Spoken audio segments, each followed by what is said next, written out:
नमस्कार, मैं हूं Amod Shrivastava. Amazing thought, amazing message, amazing information की दिशा में आज एक कदम और आगे। आज के इस दो चिंतन का विषय है द्विचंद्र बोध और सच्चा लक्ष्य। आंख साफ है तो दुनिया साफ है। आंख में धुंधलापन है तो सारी की सारी दुनिया ही धुंधली हो जाती है। तर्क शास्त्र में द्विचंद्र बोध की बात आती है। चांद तो एक ही है, परंतु दृष्टि दोष होने के कारण वह हमें दो दिखाई देता है। जीवन निर्माण में सबसे बड़ी बाधा है दृष्टिकोण का विपर्य। जीवन निर्माण का सबसे बड़ा रहस्य सूत्र है दृष्टिकोण का निर्माण। प्रसिद्ध कहावत भी है कि जैसी दृष्टि वैसी सृष्टि। पहले हम दृष्टि को बदलने की बात करते हैं, सृष्टि को बदलने की बात पहले नहीं करते। यदि दृष्टि बदलती है तो प्रयोजन ही पूरा हो जाता है। सृष्टि अपने आप बदल जाती है, इसके लिए इतनी चिंता करने की कोई आवश्यकता नहीं है। सबसे जटिल प्रश्न है दृष्टिकोण को बदलना। यदि ध्यान के द्वारा दृष्टि बदल जाती है तो बहुत कुछ हो सकता है। ऐसा विश्वास है कि प्रतिदिन गहरा होता जाता है कि जिसने सच्चाइयों का साक्षात्कार कर लिया है उसकी दुनिया ही बदल जाती है।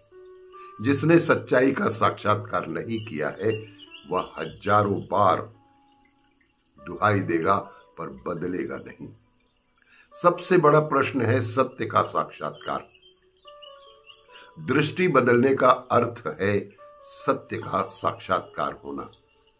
जो ज्ञान बाहर से पैदा होता है वह है इंद्रिय ज्ञान। प्रज्ञा है आंतरिक ज्ञान। वह आयुष्मत्था बाहर से बैठा नहीं होता। एक अनपढ़ आदमी बहुत प्रज्ञावान और बहुत ज्ञानी हो सकता है। एक पढ़ा लिखा आदमी बड़ा ही मूर्ख भी हो सकता है। प्रज्ञा का जागरण भीतर भीतर होता है, शक्ति का जागरण भीतर भीतर होता है। हम बार बार शक्ति को खोजते हैं किंतु मूल स्रोत हमारे भीतर ही होता है। प्राण शक्ति प्रबल होती है तो बाहर की शक्ति भी काम आती है। प्राण शक्ति नहीं है तो बाहर की शक्ति भी सहारा नहीं दे सकती। आज के इस दूसरे चिंतन का विषय है सच्चा लक्ष्य।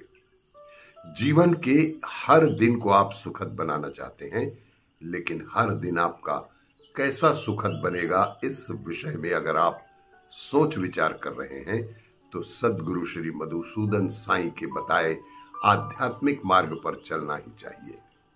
वस्तुतः आनंद प्रत्येक व्यक्ति का सच्चा लक्ष्य होता है। आनंद प्राप्ति ही हमारा एक लक्ष्य है। मनुष्य आनंद की लालसा करता है और इसे अनेक रीतियों से खोजने का प्रयास करता है। वह अच्छा भोजन करने में, मैत्रीपूर्ण सामाजिक समूह में, स्नेही परिवार में, एक भारी भरकम वेतन में, शानदार पर्यटन में तथा सबसे बढ़िया घरों एवं कारों में आनंद प्राप्त करता है।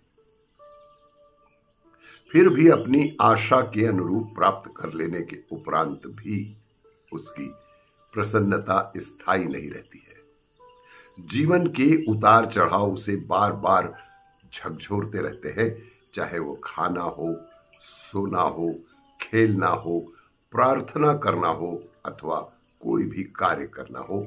अपनी सभी गतिविधियों को संतुलित करने से आपके जीवन में जो संतुलन आएगा वह आपके जीवन के प्रत्येक दिन को पूर्णता से जीने में सहायता करेगा और वही आनंद की प्राप्ति भी होगी। वह करें जिसके लिए आप जन्मे हैं। अपने जुनून को अपना पूर्णकालिक व्यवसाय बनाएं। आप प्रत्येक दिन संतुष्टि का अनुभव करेंगे। सदैव अपनी उत्कृष्टता की पराकाष्ठा प्राप्त करेंगे। आप अपनी आयु के आधार पर अपना परोपकार का चार्ट भी बना सकते हैं।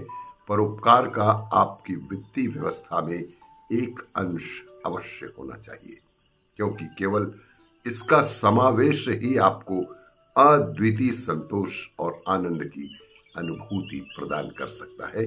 प्रत्येक व्यक्ति के लिए आनंद का विषय पृथक पृथक हो सकता है, लेकिन सच्चा लक्ष्य सिर्फ और सिर्फ आनंद की प्राप्ति ही होती है। आपको ये मेरा वीडियो अच्छा लगे तो लाइक करें, शेयर करें और सब्सक्राइब अवश्य करें। धन्यवाद।